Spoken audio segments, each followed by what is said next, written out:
Chapter 2. Two Princes Are Born. Birth Prophecy. Those born under Dalwyn's crimson gaze are often warriors, conquerors, and kings. The blessing of the warrior goddess often portends a brief and bloody life marked by strife and loss. But those who conquer their suffering have the ability to shape history. Vale, capital of Khyril, January 1007, the year of our goddess Dalwyn. The storm rages outside. Rain mixed with snow lashes against the windows of the castle, and lightning splits the sky. Thunder booms loud enough to shake the furniture in the young queen's bedchamber, but neither she nor the king notice, enamored as they are of the tiny bundle squirming at the queen's breast. "He's perfect," the king whispers reverently as he reaches out to brush the infant's cheek with his index finger. "You did so well, my love." The queen smiles up at him, utterly spent. "He looks like you, Nikia. Such a handsome boy already."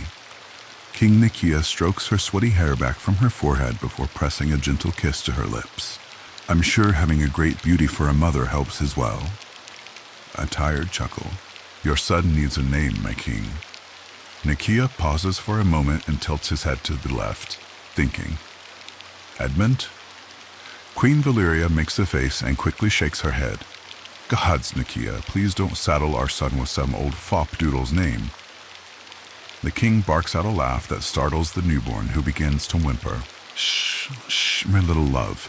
Daddy didn't mean to scare you," Valeria whispers, rocking the baby and running gentle fingers through his silky black hair.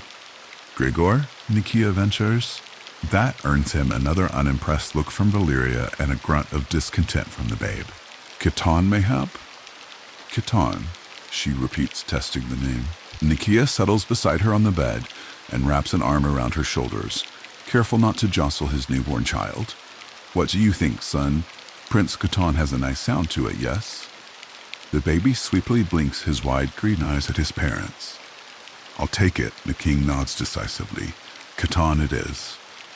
Valeria rests her head on her husband's shoulder, her body going limp with exhaustion. Nikia kisses her temple. "I love you both so much," he murmurs. "You are my two greatest gifts from the gods, my twin soul and the child of our heart's bond." Vale, capital is Khyril, June 13th, 1007, the year of our goddess Dalwyn.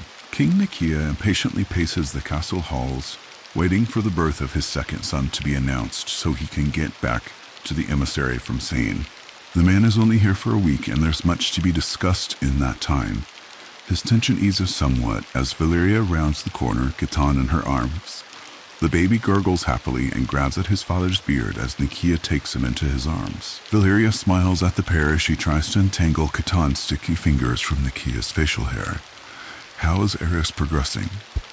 Nikia gives a laconic shrug of his shoulders. "The midwife says it could be any time now.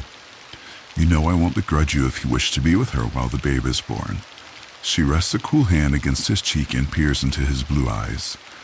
The king sighs, refusing to meet her placid green gaze. He never planned to partake in the tradition of taking multiple wives, even if it was sanctioned by the gods. He had found his twin soul in Valeria, and that was all he needed. But when Kyril's trade agreement with Mykur was jeopardized, drastic measures had to be taken. At first, Nikia resisted when his advisors counseled him to form a marriage alliance with the neighboring country. He and Valeria were only a few months wed, and she had just found out she was expecting. A second wife was something he neither wanted nor needed. In the end, it was Valeria who had convinced him to marry the Mycurian princess. For the benefit of the country, she had said, "I can welcome another into our marriage as long as I remain first in your heart." And true to her word, Valeria had welcomed Eris like a sister, and the two had formed a fast, if unlikely, friendship. Nikia chose to keep a respectful distance, and the fact that Eris became pregnant so quickly after their hastily arranged political marriage was a boon he considered a blessing from the gods. Heirs are a necessity for a king, but he preferred to warm Valeria's bed only, and the less time spent in Eris' chambers the better as far as he was concerned. A loud wail sounds from Queen Eris' bedchamber, startling the king out of his memories.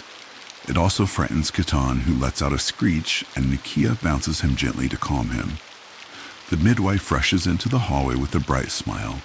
"A son! You have another son, your majesty." Nikia gives a perfunctory smile. The babe as well? Aye, King Nikia. The queen and the babe are both in good health. Would you like to come meet your son? Just bring him to me if you would. I only have a moment before I'm required to meet with the envoy from Same. The woman blinks in surprise, but hastily collects herself and re-enters the bedchamber. Nikia, Valyria sighs, frowning at him. Don't, Valyria. Please don't. I'll do my best by them, but you know my heart belongs only to you and Khatan, he pleads, his voice strained and blue eyes weary. He hugs Khatan tighter to his chest, making the baby squawk in protest until he loosens his hold. The midwife bustles back into the corridor, a small wrapped bundle in her arms. She pulls the corner of the swaddling cloth back so that Nikia and Valyria can see the new baby. He resembles Eris, with tawny skin and a tuft of deep brown hair. So precious, Valyria murmurs with a smile. Would you like to hold your son, your majesty, the midwife asks, offering him the child.